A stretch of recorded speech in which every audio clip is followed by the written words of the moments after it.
तुम्ही शेतात बुजगावणं का होता? पक्ष्यांपासून धानाचं राखण करायला. मी नेहमी सांगतो, आज एकाने मस्ती केली म्हणे, माणसानेच माणुसकी सस्ती केली म्हणे.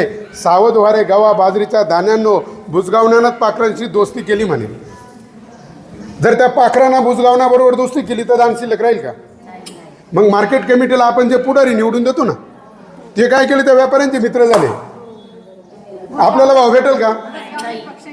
हां हां, बुजगावण्यानं पाखरांबरोबर दोस्ती केली. तसं मग आपण काय होतं, हे आपली बाजूच मांडत नाही, मिक्सिंग होते. आता मला दिसली, तुम्हाला दिसती, पुढाऱ्यांना दिसत नाही का? दिसते ना. पण मग का बरं आपण त्यांनाच परत निवडून देतो? हां, मग आता उद्रेक करणार का तुम्ही? क्रांती करणार?